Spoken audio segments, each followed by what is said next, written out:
Buongiorno, benvenuti al TG Sicilia, le principali notizie. Avvertita anche in Sicilia orientale la scossa di terremoto di stamane all'alba al largo di Reggio Calabria. Nessun danno da Messina a Catania a Siracusa. Comiso aspetta Biagio Pilieri, scarcerato a Caracas. Protesta a Palermo contro l'intervento militare americano in Venezuela.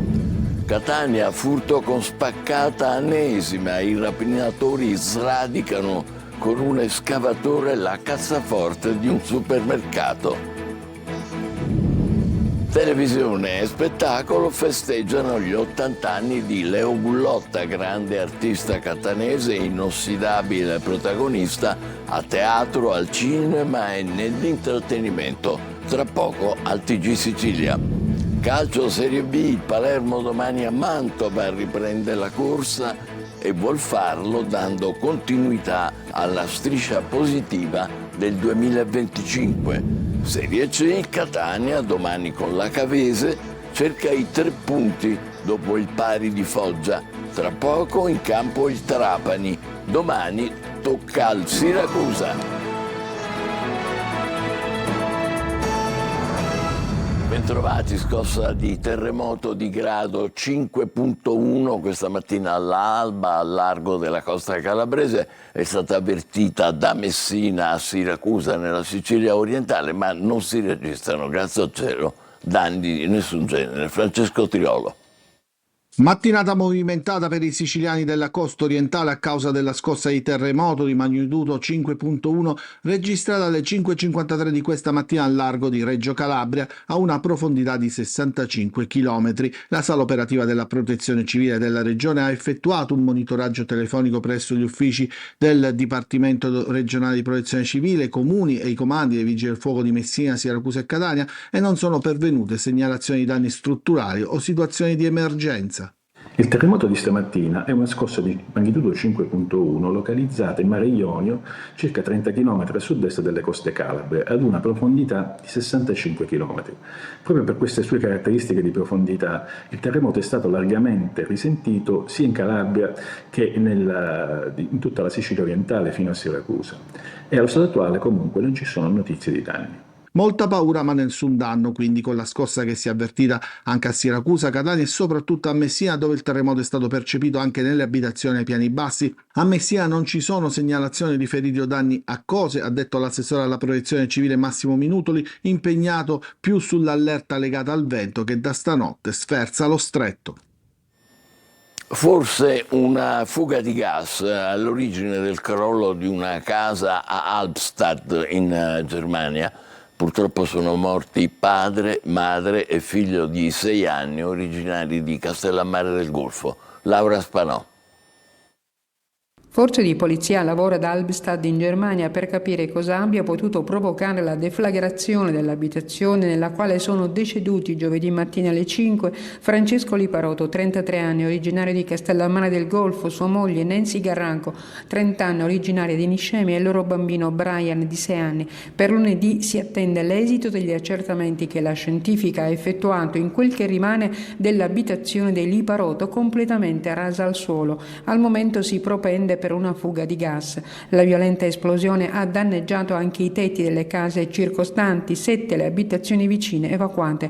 Il comandante dei pompieri, Thomas Duran, che ha guidato le operazioni di soccorso, ha detto che all'inizio c'era ancora la speranza di trovare qualcuno in vita. Sul posto per ore hanno lavorato più di 210 soccorritori. L'edificio è stato demolito a mano, dato che potevano esserci persone ancora in vita. Purtroppo, nonostante l'impegno dei soccorritori, non c'è stato più nulla da fare per la famiglia Liparotto. Una raccolta fondi promossa dagli abitanti di Albstadt a favore delle vittime ha permesso di raccogliere oltre 60.000 euro. Il denaro sarà utilizzato anche per finanziare il funerale della famiglia. Al momento non si sa però se i corpi saranno trasferiti a Castellammare del Golfo, città che si è stretta attorno ai familiari delle vittime con una veglia di preghiera nella parrocchia di San Paolo della Croce. Clima del tutto diverso a Comiso, che festeggia la liberazione di Biagio Pilieri, politico e giornalista detenuto nelle carceri a Caracas. A Palermo questa mattina centinaia di persone hanno protestato contro la guerra e l'intervento militare di Trump in Venezuela. Veronica Barbarino. A Comiso la comunità venezuelana festeggia. Con sollievo e sentimento di speranza accoglie la liberazione di Biagio Pilieri, politico e giornalista compaesano, detenuto per un anno nelle carceri di Caracas. Pilieri, che negli ultimi anni aveva denunciato censura e repressione dell'informazione in Venezuela ed è leader del partito Convergenza, era stato accusato di terrorismo e tradimento alla patria. La sua scarcerazione, avvenuta insieme a quella di altri prigionieri politici, è vista come un segnale positivo dalla comunità venezuelana di Comiso, che considera l'intervento americano una risposta a un grido di aiuto. Non c'è stata un'altra maniera di fermare a questa dittatura che non sia l'intervenzione militare che c'è stato il 3 gennaio. E quindi ora passiamo alla fase della transizione, che non penso che ci vorrà molto, per ovviamente riacquistare la tranquillità, la serenità, la stabilità che veramente tutti ci meritiamo. E mentre a Comiso si festeggia, a Palermo si chiede pace e disarmo. In Piazza Verdi in tantissimi protestano contro l'aggressione al Venezuela da parte del governo statunitense e manifestano solidarietà ai popoli oppressi. I partecipanti hanno condannato l'uso della guerra come strumento di risoluzione dei conflitti tra stati, definendola una palese violazione del diritto internazionale, e hanno criticato l'atteggiamento del governo Meloni, accusato di aver avallato un atto di pirateria internazionale. Andiamo a Carlentini, dimettiti o verrai colpito, oppure colpiremo la tua famiglia. È il messaggio intimidatorio inviato al sindaco di Carlentini, Giuseppe Stefio, con una busta spedita al comune che conteneva questo proiettile. Il primo cittadino, esponente del PD, ha reagito. L'azione moralizzatrice di Carlentini non si ferma, ha detto, non ci lasceremo intimidire. Numerosi i messaggi di solidarietà bipartisan della politica. Catania, spettacolare furto con spaccata a Anesima. I malviventi mettono in moto un escavatore e sradicano la cassaforte del supermercato. 13.000 euro il bottino. Tonino De Manna. Avevano l'escavatore sotto mano proprio di fronte al supermercato, un'occasione che i malviventi non si sono lasciati sfuggire. Audace furto all'Eurospin di piazza Vito Maria Nicolosi nel quartiere catanese di Nesima, dove il mezzo meccanico che vedete, impegnato nei lavori del comune per la riqualificazione della piazzetta, è stato utilizzato per spaccare la saracinesca e rubare la cassaforte. 13.000 euro il bottino e danni ingenti al supermercato. Sulla vicenda indaga la polizia, che ha acquisito le immagini dei sistemi di videosorveglianza, diverse le telecamere presenti sul posto, che potrebbero fornire elementi utili agli investigatori. Ed è andata decisamente male invece ai malviventi, che intorno alle 2 di notte avevano preso di mira il distributore automatico di una tabaccheria in via Citelli. Per mettere a segno il colpo, poi fallito, è stato utilizzato un ordigno esplosivo, la cui carica ha avuto un effetto devastante sulla macchinetta. 2 dei 3 malfattori, un 35enne ed un 42enne, sono stati arrestati dalla polizia. Risveglio movimentato per il titolare della rivendita di tabacchi. Di sicuro non è un risveglio da ricordare. Allertati dal servizio di vigilanza e abbiamo constatato il danno immenso che hanno fatto, però fortunatamente con l'intervento rapidissimo della polizia siamo riusciti a risolvere il problema. Una terza persona, fuggita a bordo di una Nissan Micra, della quale però non è stata rilevata la targa, è attualmente ricercata dalla polizia. E sempre a Catania la polizia ha denunciato 2 quindicenni bloccati e perquisiti. Sono stati trovati in possesso di una pistola a salve e 2 cartucce. Inizia l'anno giubilare a Gatino. Al TG Sicilia gli auspici dell'arcivescovo di Catania, Monsignor Renna, che presenta tutte le iniziative perché dice sia un anno di crescita cristiana. L'intervista è di Adelaide Barbagallo. Eccellenza, si apre l'anno giubilare a Gatino, con quale spirito, quali sono le iniziative?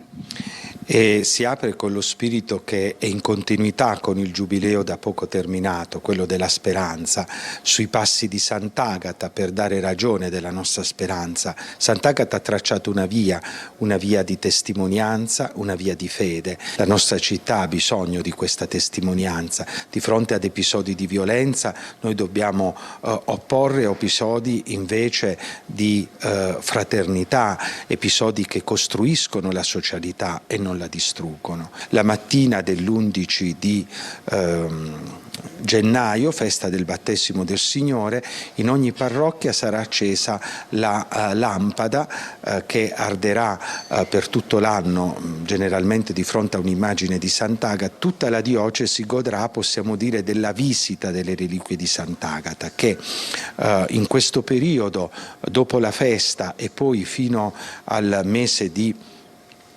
agosto, gireranno in tutta la diocesi per incontrare la comunità. Ci sarà un'ostensione speciale del busto reliquiario nei giorni 9, 10 e 11 di febbraio per i ragazzi delle nostre scuole di ogni ordine e grado di tutta la diocesi. È un anno dal quale ci aspettiamo molto, non in termini di manifestazioni, ma in termini di salto di qualità della nostra vita cristiana, morale, sociale.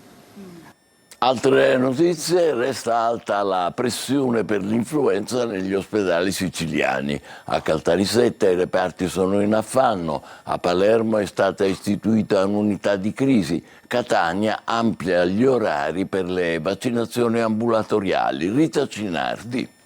Continua l'emergenza negli ospedali siciliani, ormai sotto pressione a causa del picco influenzale che è coinciso con le festività, e se qualcuno pensa che il peggio sia passato, secondo gli esperti non è così. Nei prossimi giorni, con la riapertura delle scuole, il ritorno in classe di bimbi e ragazzi potrebbe favorire nuovi contagi, aggravando ulteriormente la situazione. Il problema non riguarda solo i grandi centri della Sicilia. A Caltanissetta il pronto soccorso è da giorni in affanno, così come il reparto di pneumologia. In questo momento noi abbiamo ricoverato in reparto 20 pazienti su una dotazione di 12 posti letto. Quelli in soprannumero ovviamente sono distribuiti negli altri reparti del presidio, e l'accesso al pronto soccorso è stato di oltre il 200% rispetto a quello degli anni passati. In parte si è avuto un aumento anche percentualmente nei soggetti giovani, che possono presentare anche altre problematiche oltre alla polmonite e all'insufficienza respiratoria, quali per esempio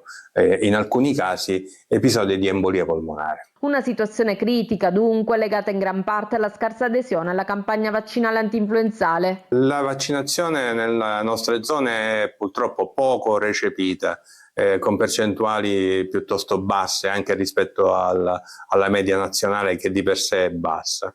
Io la suggerisco sempre nei soggetti anziani e nei soggetti immunodepressi. Intanto a Palermo il direttore generale dell'ASP, Alberto Firenze, ha istituito un'unità di crisi dedicata alla gestione dell'emergenza influenzale, con l'obiettivo di rafforzare il coordinamento delle attività sanitarie e garantire una risposta più rapida ed efficace su tutto il territorio provinciale. Alle 14.30 su Telecolor e domani alle 14 su questa rete torna Il Punto, l'approfondimento condotto da Luca Ciliberti, che si occuperà di sanità con i nuovi scandali certificati dalla Corte dei Conti, e poi di Etna, dopo le polemiche e il caos generato dalla chiusura degli accessi in quota sul vulcano. Conflitto familiare dopo la commemorazione a Custonaci nel Trapanese del piccolo Giuseppe Di Matteo, ucciso dalla mafia, sciolto nell'acido 30 anni fa. Presente anche il fratello Nicola, che ha ribadito: noi siamo dalla parte dello Stato.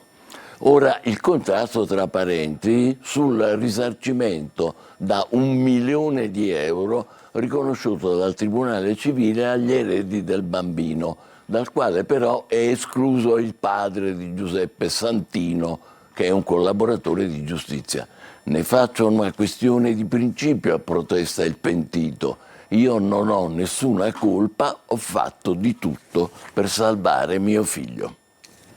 Da quasi 40 anni a Siculiana, nell'Agrigentino, incombe un mezzo ponte, mai finito, un ecomostro di cemento che deturpa il paesaggio. Lo vedete adesso con Davide Sardo. A Siculiana da quasi 40 anni incombe un mezzo ponte mai completato, un ecomostro che deturpa il paesaggio. Originariamente avrebbe dovuto collegare il centro abitato alle località balneari, ma oggi è solo cemento abbandonato. Demolirlo costerebbe almeno 3 milioni di euro, una cifra insostenibile per le casse del comune. Così il sindaco Giuseppe Zambito lancia Orizzonte Libero, un progetto per combattere il degrado e restituire bellezza ai luoghi. L'iniziativa punta ad una legge regionale che istituisca un fondo straordinario per abbattere tutte le opere incompiute in Sicilia, coinvolgendo gli altri comuni e l'ARS. L'obiettivo è chiaro: liberare i territori dalla politica del cemento, riconsegnando spazi verdi e paesaggi finalmente fruibili ai cittadini. Il mezzo ponte di Siculiana potrebbe così diventare solo un ricordo del passato, mentre il futuro punta alla bellezza e alla valorizzazione del territorio. Speriamo. Adesso giriamo pagina. Leo Gullotta festeggia gli 80 anni. La carriera, le origini catanesi, il legame con la città nel servizio di Emanuela Corsi.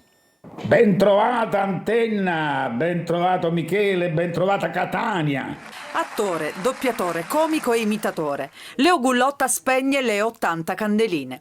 80 anni di libertà, sottolinea il maestro, come la nostra meravigliosa Costituzione. Sì, ho festeggiato i miei 80 anni. È bello poterlo dire. Li ho festeggiati nel modo più semplice, ma più autentici. 80 è il segnale che ho vissuto nel mio paese, 80 anni di libertà. Una straordinaria carriera lunga 65 anni, cominciata per caso nella sua Catania. Mi sento una persona fortunata. Partito da Futtino a Catania, quartiere mio di nascita, amato a tutt'oggi, amato, ricordato, perché chi nasce in un quartiere popolare la vita, no, gli si presenta prima. Ho cercato di essere, come mi ha insegnato il mio grande amico, commediografo, ma meraviglioso giornalista come Pippo Fava, mi ha insegnato a battersi per la libertà, per i diritti, per le cose giuste, per il cancro che abbiamo e non soltanto nella nostra terra, la mafia. Attore comico e drammatico, apprezzato da pubblico e critica, è stato diretto da Ricky Tognazzi, Carlo Vanzina, Nanni Loi, Giuseppe Tornatore. Che dici? Ma analfabeta, sogno. Pure tu? Sì. È stato premiato con il Nastro d'Argento e il David di Donatello. Per 20 anni nella compagnia del bagaglino con i suoi personaggi è stato uno dei protagonisti assoluti del piccolo schermo. Io sono la mia come si fa la fiction! E allora, tanti auguri Leo. Viva la vita, buona vita! Grazie per i saluti e ancora tanti auguri Leo. Noi facciamo la nostra pausa, tra poco il calcio. State con noi, vi aspetto.